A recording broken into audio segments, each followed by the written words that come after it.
In early July of 2021, a 25-year-old Colombian lawyer named Yesenia Gomez, who lived about an hour north of Amaga in the larger city of Medellin, told her boyfriend that she wanted to go bungee jumping. This was something Yesenia had talked about for a long time, wanting to go bungee jumping, but every time it became a real thing, and they were actually going to go do it, she would back down because she was just too scared. But for whatever reason, in July of 2021, Yesenia had the confidence and the courage to actually see this thing through. And so her boyfriend, when he heard how serious she was, capitalized on the opportunity because he had never bungee jumped before, and he really wanted to, but he couldn't without his girlfriend. And so, now it seemed like she was serious.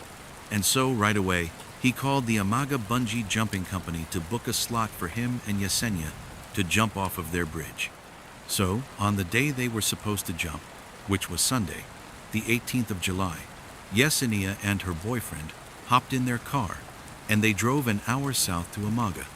When they got there, they found the walking trail and they made their way out to this bridge.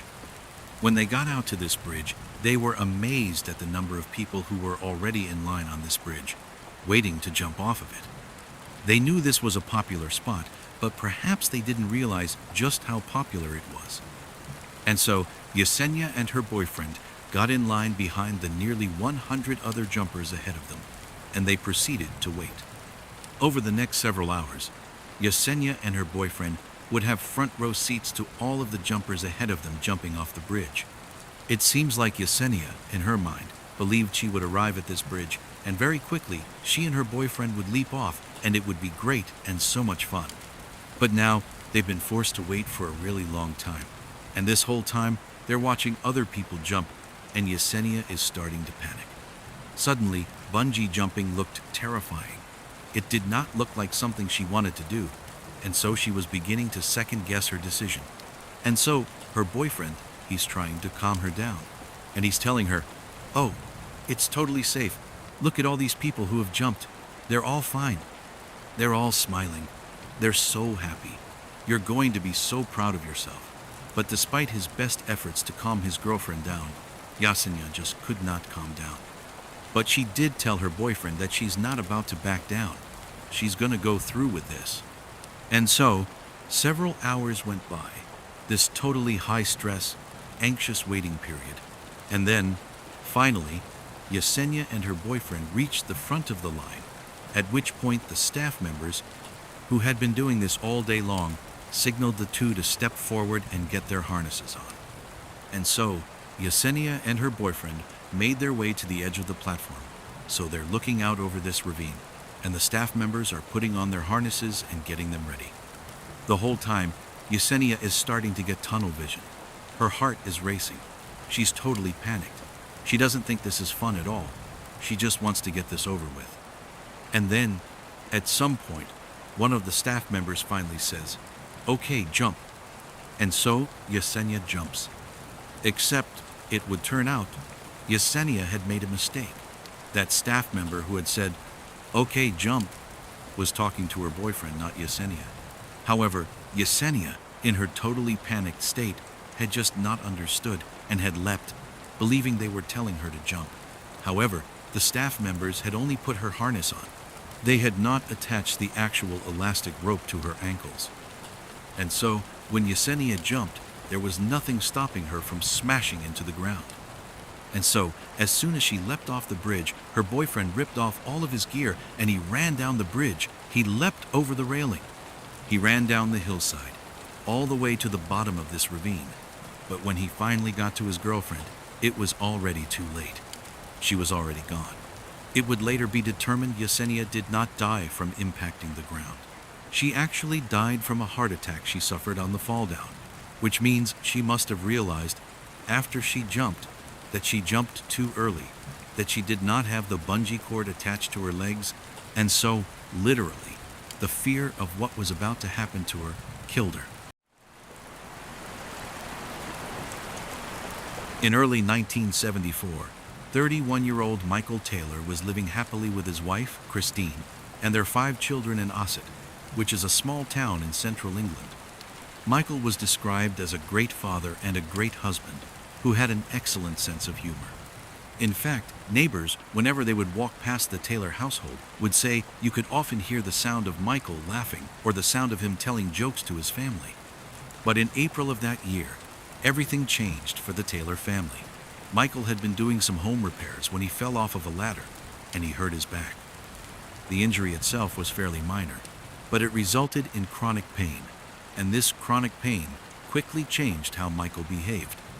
Michael went from being this cheerful, funny, happy guy to being sad and depressed, and he was so irritable that his family could barely be around him because he would lash out at them. Now, the Taylor family was not a religious family. However, most families who lived in Osset at that time were, and so when one of Michael's friends found out about how poorly Michael was doing, they approached Michael and said, "You know, you really ought to turn to religion for help and for guidance in this difficult time." They also told him, specifically, that he really ought to check out this one particular Christian group. It was called the Christian Fellowship Group, and all it was a prayer group for Christians who wanted more religious support beyond just going to church on Sundays. But this friend of Michael's told him that the real draw of this group was the group's leader. Her name was Marie Robinson, and she was this 21-year-old, extremely friendly, energetic, and charismatic person who just had this incredible way of making all of her members really feel like they belonged. And so, Michael's friend was telling him that he really thought Marie could be the difference maker for him, that she could help him get back to normal. And so, Michael, he trusted this friend, and he really didn't have much to lose at this point. He was already at rock bottom, and so he agrees to go check this group out. So, on the 12th of September of that year, Michael makes his way to the church where this fellowship group is held. He goes inside, and he makes his way to one of the back rooms in the church, and when he goes inside, he sees there's a ring of people sitting in a circle, about 20 people. And as soon as they see Michael coming in the room, they all stand up, and they open their arms up. They say, "Come on, come sit down with us. Welcome, welcome to the group." And then, the woman, who had to be Marie, stands up and she looks at Michael, huge smile on her face, and she encourages him to come over and sit right next to me. "Welcome. We'd love to have you join our group." And so, Michael, for the first time in ages, is smiling as he strides across the room and sits down right next to Marie. And then, as Marie began to lead the group in prayer, Michael did not feel his chronic pain. He just felt happy again. But when the meeting was over, and Michael went back home again, the pain and depression came flooding back. It was like the only place he could be happy was inside of the church, at this fellowship group. And so, over the next couple of weeks, Michael completely prioritized this group. He went to all of their meetings, and over the course of these couple of weeks, Michael became very close with Marie. And apparently, Marie became very close with Michael, to the point where the two of them would stay after the meetings were over, and just those two would sequester themselves in quiet prayer. No one knew what they did in there, but it just seemed like they were developing a real relationship. And in fact, many people in this group suspected they were having an affair, and before long, the rumors in the church had spread outside and were all over Osset. And then, before long, Christine, Michael's wife, was hearing from a friend or a neighbor that apparently Michael was having an affair with Marie. Now, Christine had already suspected her husband was having an affair with Marie because Marie was the only thing Michael talked about when he got home. So, on the 1st of October of that year, only a couple of weeks after Michael had first attended this group, Christine waited until Michael had left the house to head out to one of the group meetings, and then Christine hopped in her car and she followed him to the church. Then, when she got there, she parked her car, took a deep breath, and then she got out. She made her way to the front doors of the church, and she stormed inside. She found the room where these meetings were held. She barges in, and she points at her husband and she says, "I know you're having an affair with Marie, and you're going to admit it in front of this whole group." And Michael, who's sitting with his back to his wife in one of the chairs, stands up, and instead of addressing his wife, who's accused him of infidelity, he turns and looks at Marie on the other side of the room. And when Marie made eye contact with Michael, she screamed. She would later say Michael did not look human. He looked like a beast, and he had wild eyes. And so, as Michael is standing there, staring at Marie with this very aggressive face, he began breaking out in tongues. Speaking in tongues is where the speaker will be saying or uttering words or sounds that sound like language, but the speaker doesn't know what they mean. The idea is some entity has come inside of their body, and this entity is dictating their speech. And so, Michael is broken out in tongues. He's barking these words and sounds at Marie, and everyone inside of the room has no idea what to make of this. Everything has happened so suddenly, and it's so surprising. You have the wife suddenly coming in and aggressively accusing her husband of cheating, and Michael is not responding to it, and he's acting totally crazy. And then, before anyone can do anything, Michael goes from just barking in strange languages at Marie to suddenly rushing across the room as if he's going to attack her. And when he does that, the rest of the members jump on top of him and hold him down. And despite there being like 10 or 15 people holding him down, Michael is still trying to get up, and he's screaming and snarling and yelling at Marie. And then, Marie suddenly breaks out into tongues too. And it's only then that Michael stops trying to force himself up out of this pig pile that's on top of him. Instead, he just continues to speak in tongues to her. And so, the two of them are looking at each other, speaking in tongues, and the rest of the group is just totally dumbfounded, and so they just begin praying. And then, after about an hour, Michael just collapses. It's like he went unconscious, and at that point, everybody in the room just goes silent, and they look at Michael. And then Michael kind of opens his eyes, and it's almost like he's waking up, and he begins looking around frantically, trying to figure out what had just happened. Michael would claim he had no memory of what had just happened to him. And so, at this point, Marie would tell him and Christine that she believed Michael was possessed by a demonic force, and the only thing they could do at this point would be to perform an exorcism. An exorcism is an expulsion, or attempted expulsion, of a supposedly evil spirit inside of a person or a place. Michael and Christine were at a loss. They had no idea what to do in this situation. They were both kind of in shock, for very different reasons, and so they just kind of deferred to Marie's judgment and said, "Yeah, I think an exorcism is the way to go." So, Christine and Michael just leave the church and go home, and then, the next morning, Marie would get in touch with the Anglican Church of England and would request an exorcism. And after hearing about what was going on with Michael, the Anglican Church would say, "Yeah, that does sound like he needs an exorcism." And so, the following day, they would send out two of their best exorcists, named Peter and Raymond. And so, Peter and Raymond, they get to Ossett. They go to Michael's house and they observe him. And very quickly, they determine that it does seem like Michael is possessed by at least one demonic force. And so, they tell Michael, "The only thing we can do here is perform this exorcism, but we need you to agree to it." And so, Michael says, "Okay, yeah, I agree to this exorcism." And so would his wife, because she, at this point, is just completely unsure what to do. She's just going along for the ride.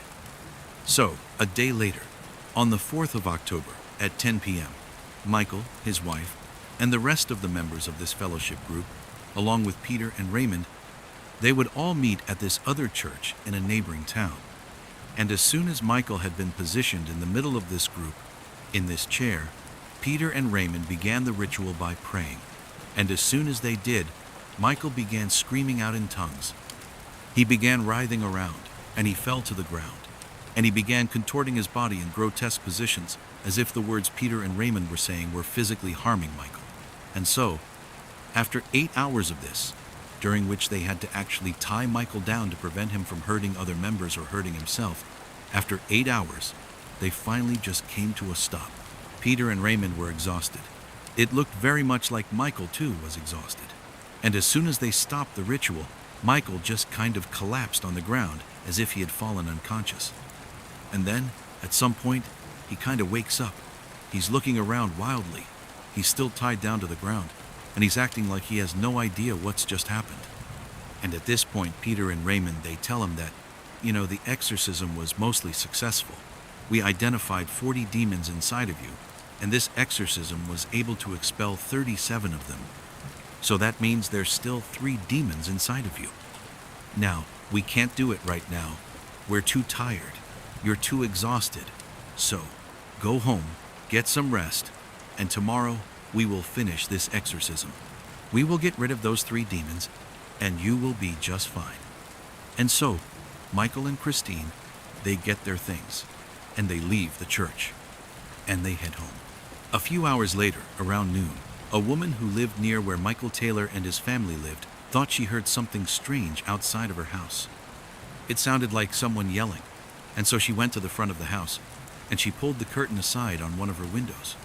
Outside, walking down the street completely naked, covered in blood, was Michael Taylor, and he was saying something about Satan, and so this woman calls the police. The police show up, and they find Michael. He had curled up on the sidewalk outside of this woman's house and was giggling like a child in the fetal position. And so the police approach him, and at some point, Michael apparently snaps out of it, and he starts looking up at the police like he has no idea what's going on. Eventually, they would get him to tell them his name and where he lived. And so, after calling in backup to deal with Michael, the responding officers made their way to Michael's residence. They go inside, and immediately, as soon as they see what's in there, one of the officers just turns around, runs outside, and begins dry heaving. The inside of the Taylor family home would become one of the most infamous crime scenes in English history. A few hours earlier, when Michael and his wife had come home from the exorcism, they had gone inside, and then Michael had fallen into one of his trances and began beating his wife. At some point, she fell to the ground and either was dead or in the process of dying, at which point Michael jumped on top of her. Using only his hands, he ripped her face off and flung it across the room. Then, as she's laying there bleeding to death, he began rubbing her blood all over his body.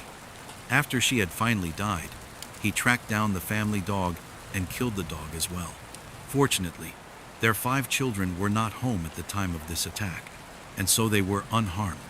During Michael's trial, the prosecution and the defense blamed the Anglican Church of England and Marie and her religious group for effectively convincing Michael he was possessed with demons, which caused him to act out violently and kill his wife.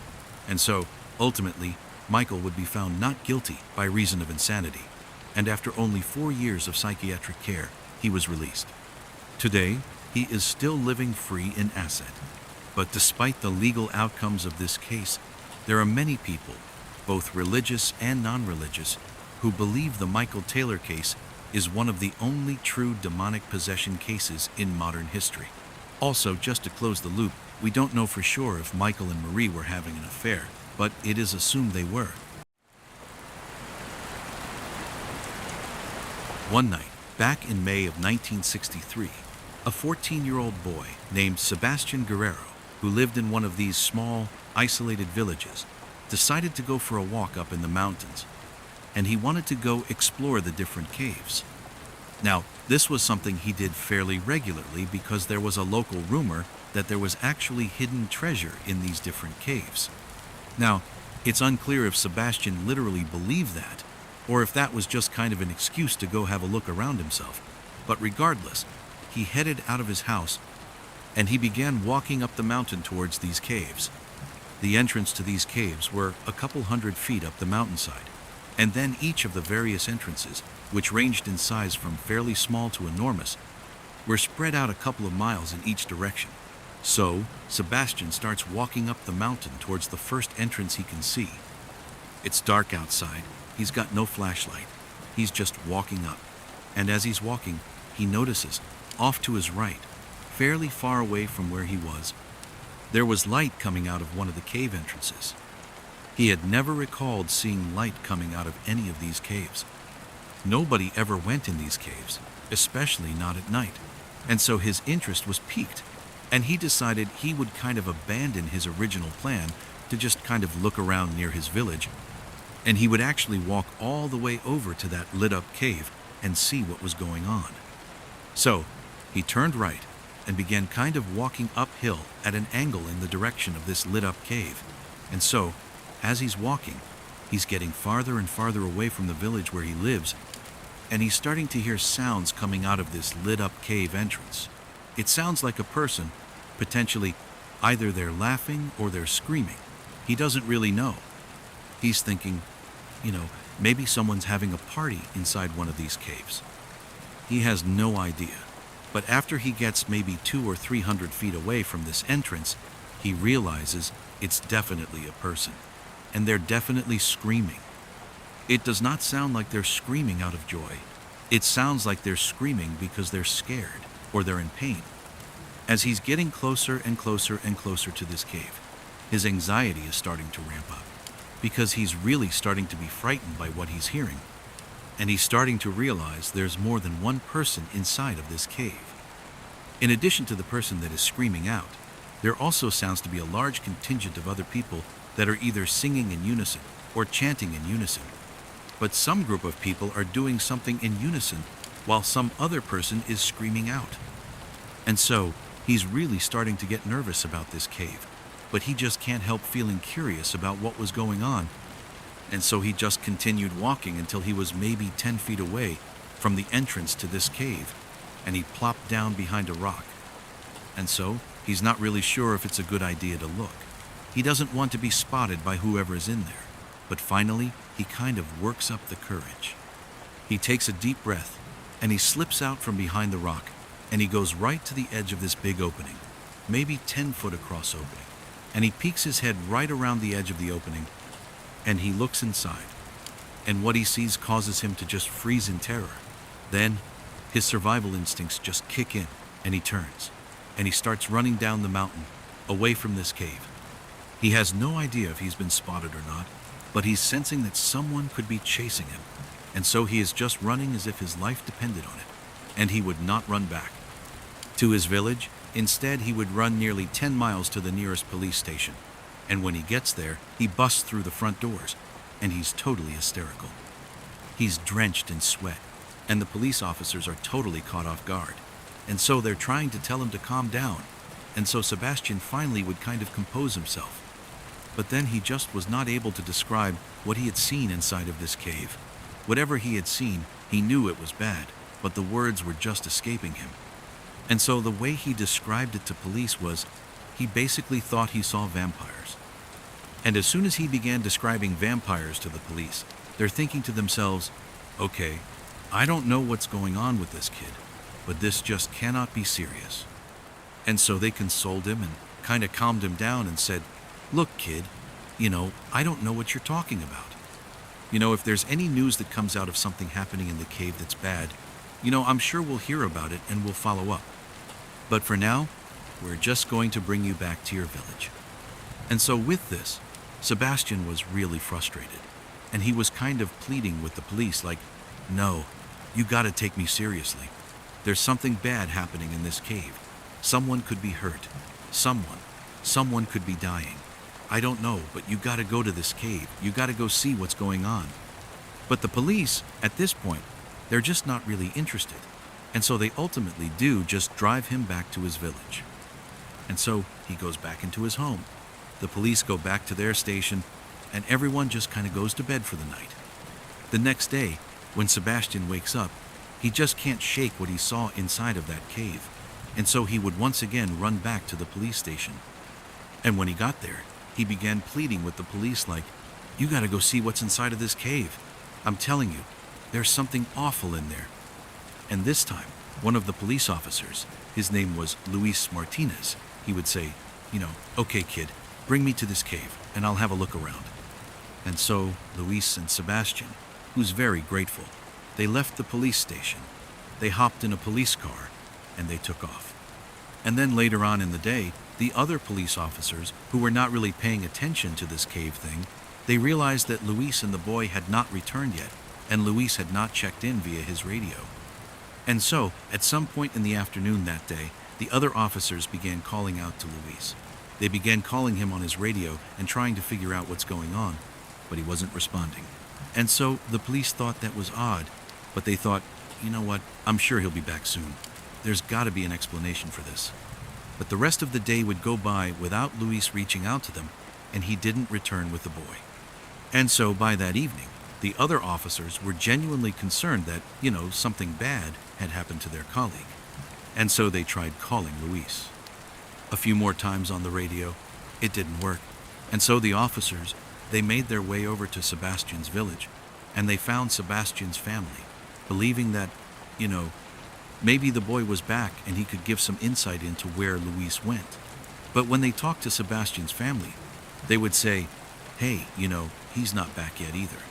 And so both Sebastian and Luis, at this point, have not talked to anyone all day, and they are missing. And so the police, at this point, they realize this is an emergency. They need to figure out where these two went.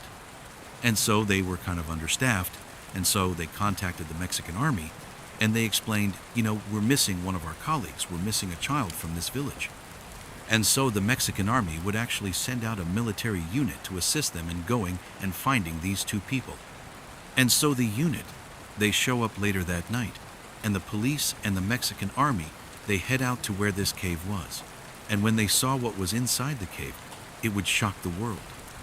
To understand what was found inside of this cave, we need to go back 6 months to December of 1962. That month, two brothers, Santos and Cayetano Hernandez, who made their living basically traveling around Mexico stealing from people and swindling people, they decided they were going to pull off their biggest heist yet. They were going to rip off an entire town. Their plan was to go into a small, fairly isolated village that was populated primarily with poor and illiterate people. And they would go in there, and they would convince the villagers that they, the brothers, were actually prophets of an exiled Incan god. And if these villagers did everything they said, they would make them rich. And so the village the brothers identified as their target was a place called La Yerba Buena, which was located right at the foot of the Sierra Madre Oriental, right below where that cave was that Luis and Sebastian went to investigate. And La Yerba Buena was exactly what the brothers were looking for. It was home to only about 20 families that were all very poor and illiterate, and they were very suggestible.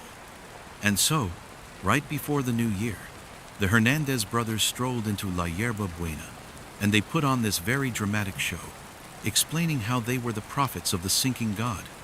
And these two brothers, they were very charismatic, and they were excellent salesmen, and so they really sold the lie.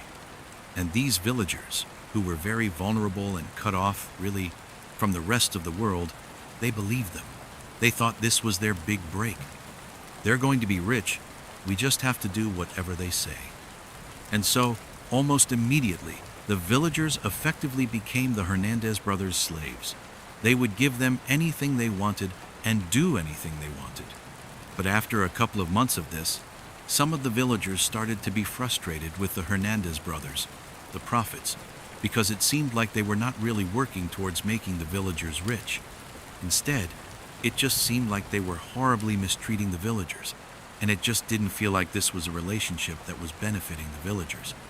And so, when the sentiment began to kind of make its way around these 70-ish people who lived in La Yerba Buena, the brothers picked up on it. And they could have, at that point, just kind of abandoned their gig. At this point, they've robbed the town dry. There's nothing left for them to give to the brothers. But for whatever reason, the brothers decide instead to salvage their operation. And so the brothers, they leave the village, and they go to a city that's relatively close by, and they recruit this young woman named Magdalena Solis. She was a prostitute, and they tell her, hey, we have this con we're doing in La Yerba Buena, where we're pretending to be prophets of the sinking god, and they're starting not to believe our lie. And so we need you, if you're willing, to come with us and pretend to be an actual Incan goddess. And so when you show up, they'll know that we were serious, that we have a direct line to the Incan gods and goddesses, and they'll believe us again, and they'll fall back in line. And so Magdalena, she likes the idea of participating in this con, and so she agrees to do it in exchange for some money. And so she, along with the Hernandez brothers and Magdalena's brother, his name was Eliezer, and he functioned as her pimp. 4 people. They went back to Yerba Buena, and when they got there, the Hernandez brothers snuck Magdalena past all the villagers, up to that cave up in the mountains. And they put her in the back of the cave. They kind of hid her behind some rocks, and they dressed her up in an Incan goddess costume. And then, once she was in there, the brothers went back down to the village, and they rounded all the villagers up and said, "Come on, let's go up to the cave. We have a special ceremony for you."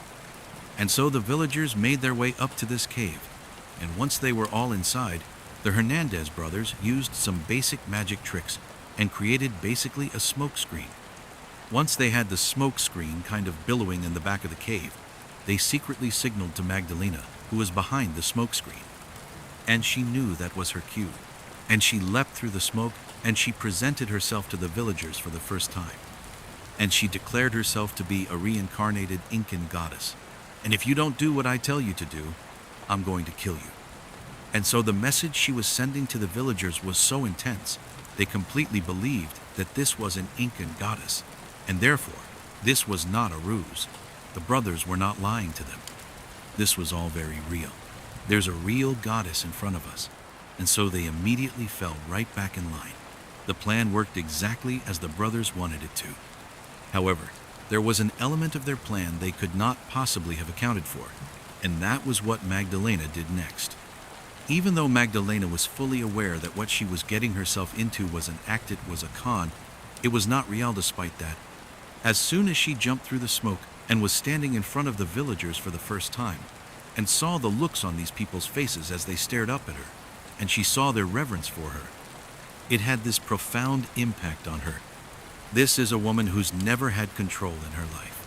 She's been a prostitute since a young age, and here she is, the most powerful person in the room, and it's not even close. And it got to her head. And so, when she left the cave that night, she literally believed she was a reincarnated Incan goddess, and she was not a merciful one. Within the first few days of her stay at La Yerba Buena, Magdalena used threats of violence on the villagers to completely take over the village. She very easily supplanted the Hernandez brothers at the top of the power structure. Now, the Hernandez brothers probably were quite surprised to see this happen, because they were expecting Magdalena to play more of a prop role to keep them in power, not the other way around. But ultimately, they kind of just went along with it, because through Magdalena's control over the villagers, they were able to continue to exploit the villagers. And so they were getting what they wanted out of this relationship. Within a few weeks of being in La Yerba Buena, Magdalena was not only abusing every villager in every horrible way imaginable, she also was becoming completely delusional. She convinced herself that, in order to survive, she needed to start drinking blood, and so she demanded all the villagers provide her with blood. And so, in fear of retribution, the villagers began slaughtering all their farm animals and their own pets so Magdalena could drink their blood. For weeks and weeks and weeks, the horrible abuse Magdalena would dole out on the villagers would continue, and these blood rituals would continue. And then, finally, sometime in April, 2 of the villagers decided, "You know what? I've had enough. I don't believe Magdalena is actually an Incan goddess. I don't believe the Hernandez brothers are actually prophets. I think this is all a scam." And so they decided the way they would handle this is they were just going to flee the village. Now somehow, their plans to run away got out, and the Hernandez brothers found out about it. They, in turn, told Magdalena about it. And when she heard the news, she immediately told everyone in the village to make their way up to the cave for a special ceremony. So all the villagers, including the 2 people that were planning on running away, made their way up to the cave. And once everyone was inside, Magdalena walked to the front of the group, and she pointed at the 2 dissenters, the 2 people that were planning on running, and she demanded that the rest of the villagers kill them. And on the spot, all of the other villagers jumped on top of the 2 dissenters, and they lynched them. They beat them to death in the cave. And then, after these 2 people had been killed, Magdalena ordered their bodies be strung up on these 2 pikes she had set up in the back of the cave, because she knew what she was going to be doing up in this cave. And so, after these 2 bodies were strung up on these pikes, Magdalena grabbed a chalice and walked over to these 2 bodies. She pressed the chalice up against their bodies, where they were bleeding from, and she filled it up. and then she drank from the chalice. And at this point, everything changed. Suddenly, Magdalena understood that it wasn't good enough to just be drinking animal blood. That was not enough to keep her a goddess alive. She now could only consume human blood. And so, for the next several weeks, periodically Magdalena would order everyone in the village to go back up to the cave for a blood ritual, which they all knew what this entailed. This no longer had anything to do with animals. These were human blood rituals. She would order them up, and they would have no idea who was going to be the sacrifice. And so, all these people would get inside this dark cave, and then Magdalena would show up, and she would stand in front of them, and after kind of looking them over, she would identify her next sacrifice. And out of fear, the other villagers, who were the friends and family of the victim, would launch themselves on top of the chosen sacrifice and lynch them in the cave.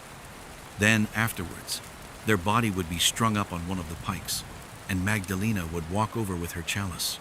She would fill it with blood, and she would drink it. And so, this would go on and on for several weeks. One of the most distressing aspects of these human sacrifices is that as she did more and more and more of them, Magdalena got it in her head that beating the sacrifice to death before consuming their blood was spoiling the blood in some way. And so, what she began doing was, she would have the other villagers beat the sacrifice into submission, and then she would have the sacrifice strung up to one of the pikes while they were still alive. Then she would carve their heart out while they were alive, and then she would drink their blood. So, in May of 1963, when Sebastian, the 14-year-old boy, poked his head around and looked into that cave, he watched one of these sacrifices having their heart cut out. And he didn't know what to make of it, and so he ran to the police. Then the next day, he and the police officer Luis Martinez would go back to the cave, and Magdalena and her cult would spot them, capture them, and drag them both into the cave. Both of them would be ritualistically sacrificed. They would have their hearts cut out, and Magdalena would drink their blood. When the police and army arrived in La Yerba Buena, it was a ghost town, because all of the villagers had been ordered up to the cave, where they had barricaded themselves inside with weapons. Magdalena probably knew there was going to be a big police response because one of their officers had gone missing out here. They were bound to be found out. And so, when the police and the army reached the cave, there was this big shootout with all of the villagers. During the shootout, the majority of the villagers were killed. Also, the Hernandez brothers were killed in the shootout. Then, after the shootout stopped, the police and the army went into this cave, and they discovered the pikes, the bloody pikes that were in the back of the cave, with bits of human remains all over the ground. Then they left the cave and searched the town. They found the remains of Luis and Sebastian outside a particular shack. Inside the shack was Magdalena and her brother Eliezer. They were still alive. They were trying to hide from the authorities, and so they were arrested. It's believed Magdalena sacrificed and drank the blood of at least 15 of the villagers over a 6-week period. However, the only remains to be positively identified were Luis Martinez and Sebastian Guerrero. Ultimately, Magdalena and her brother Eliezer were sentenced to 50 years in prison, and all of the surviving villagers who participated in these sacrifices or who participated in the shootout with police and the army were given 30 years in prison. Amazingly, none of the villagers ever testified against Magdalena or her brother, despite the fact they were almost certainly offered reduced sentences in exchange for their testimony. Clearly, they were more terrified of the Incan goddess than they were terrified of the prospect of 30 years in prison. Although the exact date of when this happened is not known, Magdalena would eventually die behind bars. Ever since he was a child, Mark Twitchell had always dreamed of becoming a big-time Hollywood filmmaker. But he knew the odds were stacked against him because he lived in Edmonton, Canada, which was not exactly known for being a movie-making hub. Nonetheless, after high school, he enrolled in an Edmonton art college, and in 2000, he graduated, earning his degree in radio and television art. But after college, despite utilizing his training to make several films, none of them generated any buzz beyond his friends and family. And so, it seemed like his filmmaking career was turning into a bit of a dud. However, in 2007, Mark had a bit of an unintentional breakthrough. He had been a long-time Star Wars fanatic, and that year he decided, purely as a passion project, he was going to write a script for a prequel to the Star Wars franchise. When he finished it and shared the script with some of his colleagues, they were so impressed with his writing, they said, "Mark, you need to produce this into a movie. This is incredible." And so Mark, who was totally amazed at this unbelievable feedback he was getting, decided, you know what the heck, I will produce this movie. And so he began sending his script out to different actors and actresses to see if they might be interested in playing a role. And amazingly, one of the original Star Wars actors, Jeremy Bulloch, who played Boba Fett, he read the script, and he was so impressed by it that he agreed to play a role in Mark's film. And so, this passion project had quickly turned into Mark's biggest success yet. When the movie was finished, it did well, but it didn't propel Mark into Hollywood stardom. However, it did put him on the map as a bona fide filmmaker, and it showed him that if he just focused on making films about subjects he was already very passionate about, those films would be much more likely to succeed. And so, in 2008, so roughly a year after creating the Star Wars fan fiction film, Mark decided to embark on another film project around another passion of his. Dexter was a very popular television show about a fictional serial killer whose name was Dexter. And the way Dexter would kill his victims is he would lure them into these small rooms, which he called kill rooms. And inside of them, basically every surface, the ceiling, the walls, the floor were all covered in plastic sheeting to catch any of the blood. And then he would kill his victims, usually with a knife. And then afterwards, he would dismember them and bag up their body. And he would roll up all this plastic, kind of collecting all the evidence, and then he would dump the plastic and the body into the ocean. Mark was obsessed with the show, and so it inspired him to make his next movie be about a killer too. Except instead of it being fiction like Dexter, he wanted his movie to be at least based on real events. And it just so happened, at the time he was thinking about doing this movie, there was this uncaught murderer terrorizing Edmonton.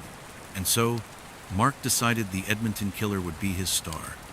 Mark would spend the next several weeks obsessively researching the Edmonton killer and his victims, and establishing a clear timeline of what had happened with this case. And then, after he felt like he had compiled every piece of information he possibly could, he used that research to concoct a 42-page first draft of the script. And as soon as he was done with that first draft, it somehow got leaked. And when it got leaked, the contents of this script were so shocking and so controversial that the script wound up in the hands of the Edmonton police. And when they read the script, they immediately recognized they had a big problem. The authorities contacted Mark and made it clear, there is absolutely no way you're allowed to turn this script into a film. After that, the police effectively erased the script from existence. These days, if you try to find it online, all you'll come across are versions that have been heavily redacted or censored. But somehow, a version survived, and today, I'm going to walk you through exactly what was in that script and why it was buried. In early October 2008, a soft-spoken 26-year-old casino security guard named Giles Tetro was living alone in Edmonton. Giles' life had recently been turned upside down because a few months earlier, his wife had told him that she just didn't love him anymore and that she was going to leave him. Giles was still very much in love with his wife, and so this was a totally heartbreaking experience for him. After she left, Giles tried to stay busy and keep his mind occupied, but it rarely worked. Oftentimes, he felt crushingly lonely and sad. But on Friday, the 3rd of October, when Giles came home from work that afternoon, he suddenly felt like, you know what? I've got to get my life together, and I'm going to start by finding myself a new romantic partner. And so, he went on a dating site, and he made himself a profile, and he began scrolling through all of the women's profiles that lived roughly in his area, and at first, no one really appealed to him. But then, he stopped on this one woman's profile. She was this young, blonde, beautiful woman named Sheena, and she lived right in Edmonton. And so, Giles thought, what the heck, I'll send her a message. And so he did, just introducing himself and asking to talk further. And she responded just a couple of minutes later. And then, over the next couple of hours, the two exchanged dozens of messages, getting to know each other. And then finally, Sheena just says to Giles, "Hey, we live so close together. Why don't we get together tonight and go? Grab dinner and watch a movie together." And Giles is thrilled. And he says, "Yeah, I'll come pick you up. What's your address?" And Sheena would tell him, "You know what? I don't feel comfortable sharing my address over this dating website."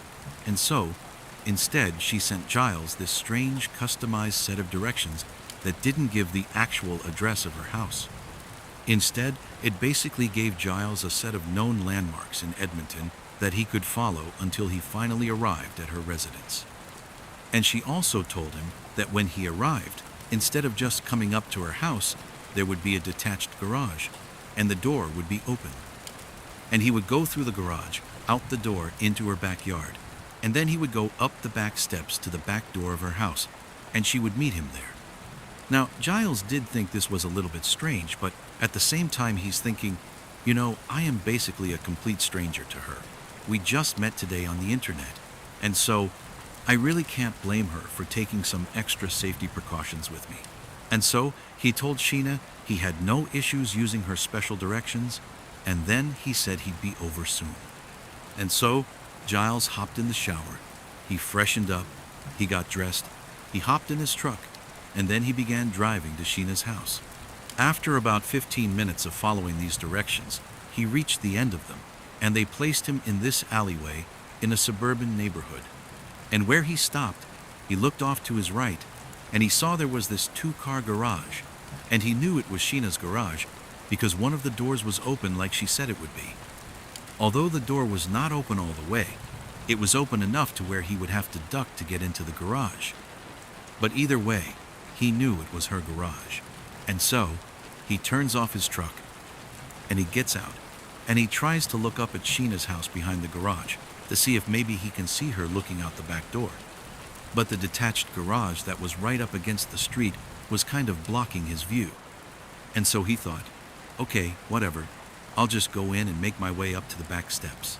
And so he walks over to this 2-car garage, and he goes to the open side. He ducks down, and he goes underneath, and he stands up inside of the garage. Now, it was dark inside of the garage. There was no light on, but there was enough light spilling in from the opening of the garage door that he could see there was really nothing in the garage. However, virtually every surface, the walls, the ceiling, the floor was covered in plastic sheeting. Now, he had no idea what this plastic sheeting was for, and he really didn't care. He just kept walking across the garage towards the door that would lead into Sheena's backyard. And when he reached that door, he reached down to the door handle, and he was about to turn it when he felt a blinding pain in the back of his neck. He whipped around, and even though it was dark inside of this garage, he could clearly see this huge man in a black and gold hockey mask standing right in front of him, holding a stun baton. Giles tries to run past him to try to get out of the garage, but the man grabs him and then takes his stun baton and drives it into Giles' stomach. He pulls the trigger.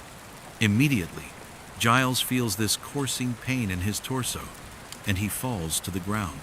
And then this man in the mask releases the trigger. And Giles tries to scramble up to his feet to try to run out of the garage, but as soon as Giles turns around, he stops where he is because he sees this huge guy in the mask is standing between him and this open garage door. And he's now holding a gun in his hand, and he's aiming it right at Giles. And so Giles freezes. He has no idea what's going on. And this man, who's got this mask on, barks to Giles to get on the ground and put your face on the ground. And so Giles, at this point, is thinking, I'm going to get killed in here. I have nothing I can do. I'm completely defenseless here. And so he just does what he's told, and he lies down on the plastic sheeting, and he's totally terrified. And this man walks over, and he puts a piece of duct tape over Giles's eyes. And so, as he's laying there blind and terrified, Giles becomes very emotional. He suddenly longs for his ex-wife, and for his family and his friends. He wishes he could see them just one more time, and he knows he's not going to. Then, as he's laying there, he's coming to the stark realization that he didn't tell anyone where he was going. And so, if this masked maniac does kill him, who's going to find his body? Will his family and friends ever know what happened to him? So, as he's laying there thinking of these horrible thoughts, he hears his attacker, who's several feet behind him, start fiddling with what sounds like chains or handcuffs. And Giles thinks to himself, if I get chained up in here, I really am done. And so he has this sudden surge of adrenaline where he thinks to himself, I'm gonna get killed in here. I know it. I'm gonna get killed. But if I'm gonna die, I'm gonna die on my terms. And so Giles takes a deep breath and then jumps to his feet, rips the tape off of his eyes. He turns around and he faces his attacker and he says, I'm not going to do this. I'm not going to go out this way. And the attacker is totally surprised, but he just begins to raise his gun at Giles to shoot him. And Giles lunges forward and he grabs the barrel of the gun and he pushes it away from him. And as soon as he does that, Giles realizes something: the gun is made of plastic. It's fake. And so Giles is suddenly so confident, he grabs the arms of his attacker and he tries to kick the guy in the legs. But the attacker is so much bigger and stronger than Giles that he just headbutts Giles. Giles goes flying to the ground and his attacker jumps on top of him and begins punching him and slamming his skull into the ground. But Giles is so high on adrenaline, he can't feel any of the blows. All he's trying to do this whole time as he's getting pummeled is just find a way to stand up and run out of this garage, just get out, escape. And amazingly, against all odds, he does manage, in between blows, to wriggle his way out of the attacker's grasp. But as he begins to run towards that opening in the garage door, the attacker grabs him by the jacket, and so Giles twists himself, and he actually comes out of the jacket. And then he throws himself onto the ground, and he rolls out of the garage, and as soon as he is free, he suddenly can't stand up. The stun batani didn't feel it before, but it had sapped all of his strength. But the adrenaline had kind of overridden that feeling. But here he is outside, and he suddenly can't stand up. And so he's trying to stand up, and then the attacker, who's still inside, dives down, reaches out from underneath the garage and grabs Giles by the ankle and begins trying to pull him back into the garage. And so Giles is kicking and screaming and punching, and he finally breaks free. And then he has another surge of adrenaline, and he stands up and just begins running down the alleyway. Doesn't even go to his car. He just starts running toward Shopefully civilization. And he makes it a couple of houses before he collapses to the ground in this very busy walking trail. And so he's landed right in this intersection where he's hoping someone's going to be. He turns back and looks down the alleyway, and he sees his attacker, who's now on the road. He's got the mask still on his face, and he's charging up the road. Giles can't even get up. He's so tired. But Giles looks to his side, and he sees there's this random couple walking down the walking path. They see Giles on the ground, who's calling out for help, and they run over to him. And they get right in front of Giles, and Giles immediately points at the attacker coming down the alleyway and says, "He's trying to kill me." And the attacker amazingly just jogs right up to Giles, right up to the couple. He does not take his mask off, and he acts like he's friends with Giles and says, "Oh, come on, Frank. You're making a big deal out of it. It's a game. Come back to the garage. I'll meet you there." And then the attacker just turns around and walks back down the alleyway, back towards his garage. And so Giles turns and looks up at the couple, who are totally freaked out by this whole situation. They don't know if this is some weird setup that they're going to get robbed or something. They don't know if this is a hoax. And so they say, "Hey, you're on your own, pal." And they turn, and they leave. And so Giles is left in the middle of this intersection. The only people that could have helped him are now gone. And so he rolls over and just looks down the alleyway in the direction of the garage, and he can actually see his attacker pacing back and forth inside of the garage because that door is partially open. And so Giles doesn't know what to do. He has to get to his truck to get out of here. And so he just sits there for a couple of seconds just watching the attacker, making sure he's staying inside of the garage. And then finally, he just took a deep breath, he pulled himself up, and he stumbled down the alleyway. He got in his truck, fired it up, and he peeled out of there. When Giles got home, He was obviously traumatized from this horrible thing that had just happened to him. But he also felt embarrassed and kind of ashamed that he had clearly just gotten catfished by the psycho in the garage. Obviously, Sheena, the woman he supposedly was talking to, was not real. It was that guy in the garage that had attacked him. But he didn't really understand why it had happened. He had no idea why anyone would target him, and so the whole situation was just such a mess. He decided, you know what? I'm not going to tell anyone. He didn't report it to the police. He didn't tell his friends. He didn't tell his family. He just decided he was going to move on and forget about it. A week later, on the 8th of October, another Edmonton man, 38-year-old Johnny Altinger, was perusing the dating website that Giles had been using. Johnny made a living doing quality control for an oil and gas company, but he hated that job. He much preferred to spend his time tinkering with his computers or his prized motorcycle. Johnny had lots of very close friends, but romance was always something that had eluded him. So that afternoon, Johnny, like Giles, was on this dating website to potentially find a romantic partner. And so, as he was scrolling through all of these different women's profiles that lived roughly in his area, he wasn't interested in any of them until he stopped on this one profile of this beautiful young blonde woman named Jen, who lived right in Edmonton. And so Johnny was interested. He sent her a message, and very quickly she wrote back. And before long, the two are chumming it up. And then eventually, they actually agree to get together that night for dinner and a movie. But when Johnny asked Jen for her address, she would tell him that she's a paranoid person, and she doesn't want to give him her actual address over this website. And so, instead, she gave him a set of very strange directions that relied on local landmarks in Edmonton to guide him into her residence, and she would tell Johnny, when you get here, go through the garage. The door will be open. Go out the back door. Go into the backyard. Make your way up to the back of the house, and I will meet you at the back door. And so Johnny definitely thought these directions were very strange, but he was really eager to meet up with Jen, and so he really didn't care. And so he told Jen it was no big deal. He'd happily follow her directions. And then he hopped in the shower, and he got himself together. And then, before he left to go to Jen's house, he forwarded Jen's email that included her very strange directions.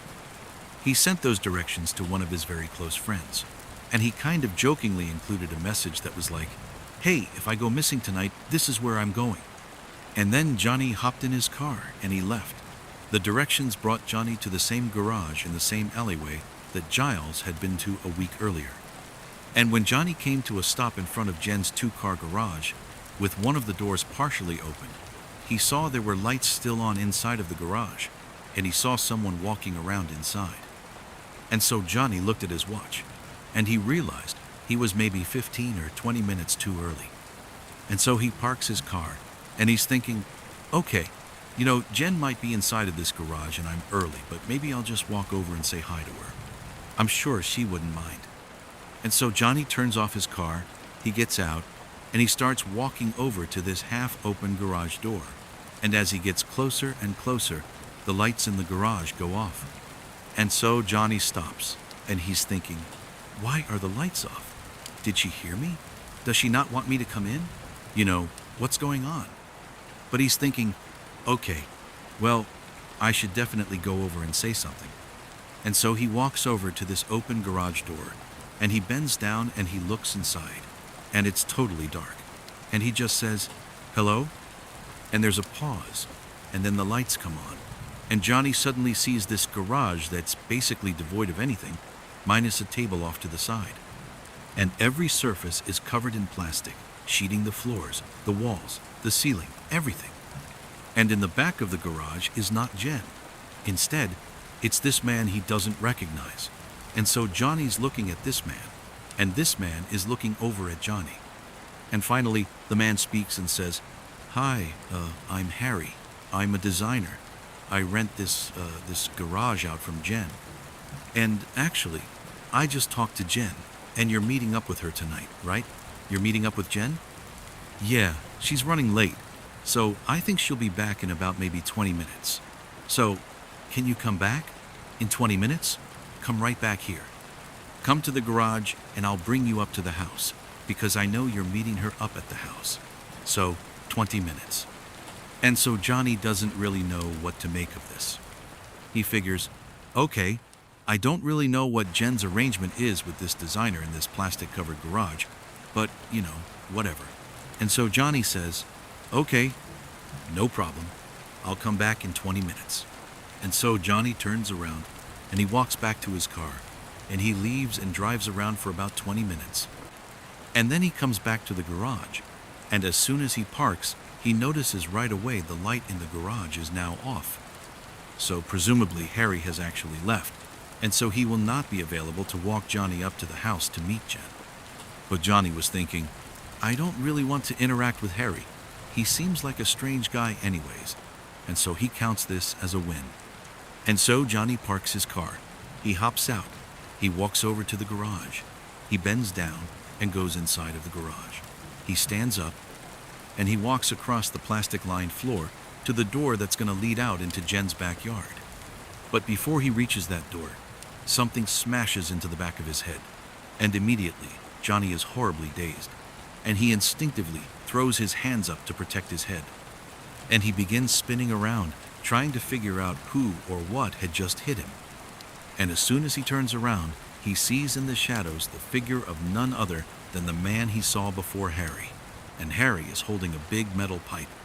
And immediately when Johnny sees him, he begins screaming, "Police! Police! Police!" And Harry just winds up and wails on Johnny with this metal pipe. And Johnny's trying to turn around and get away from Harry, but Harry just keeps moving around him and beating him with this pipe until finally Johnny collapses on the ground, but he's not unconscious. And so Johnny is kind of shielding his head, and he's looking up at Harry, who's now just standing over him. He's ceased his initial barrage.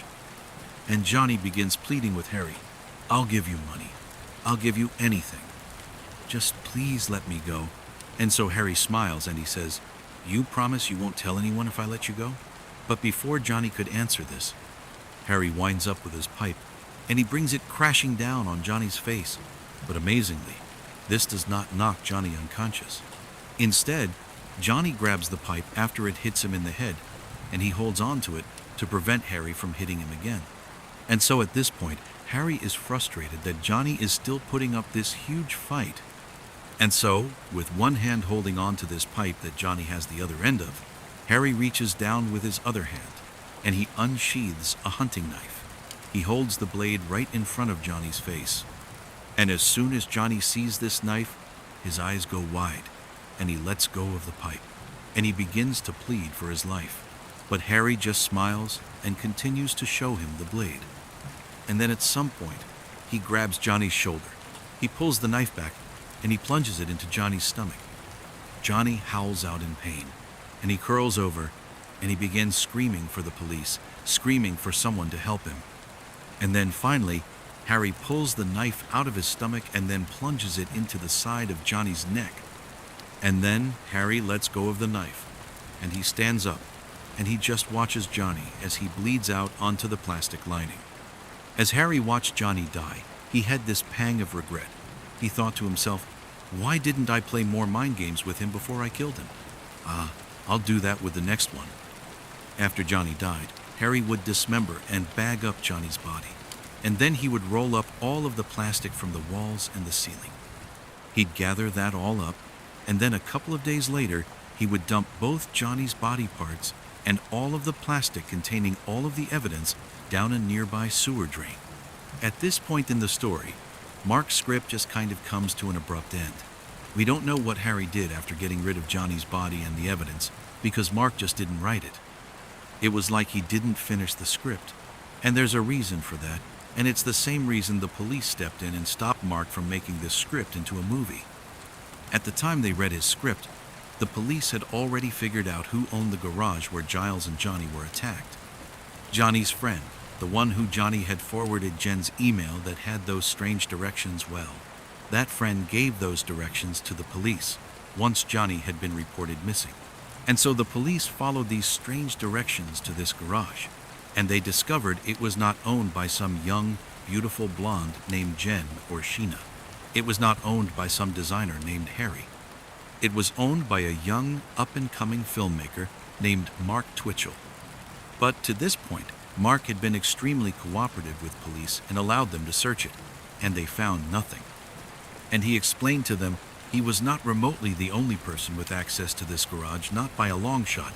But when police searched Mark's laptop, they found a hidden document, and this document was his 42-page script.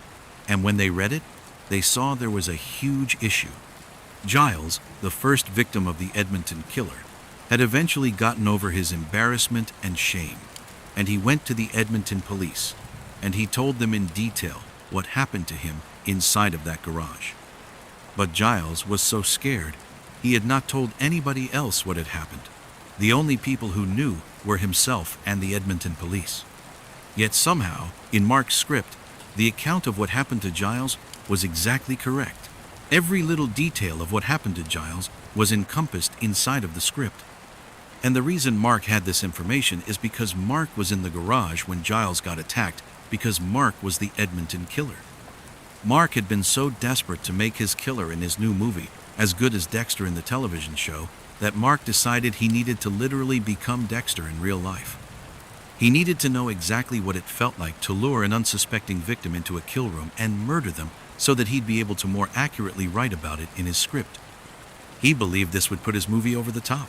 It would be the most authentic killer movie ever, and it would be his ticket to Hollywood. And so, after Mark used a fake dating profile to trap and then attack Giles after that experience, he wrote about it, and that became his script. And then when he did the same thing to Johnny, and then actually successfully killed and disposed of him, he sat down and wrote about that experience too, and tacked it on to the end of the Giles attack. He was literally living his movie and writing the script in real time. The title that Mark gave his script was SK Confessions, which stood for Serial Killer Confessions, and that's exactly what the script was. It was a real confession. And based on the way his script just kind of abruptly ends without any sort of conclusion, it seems fairly obvious that Mark was planning to kill more people and then incorporate those experiences into this script.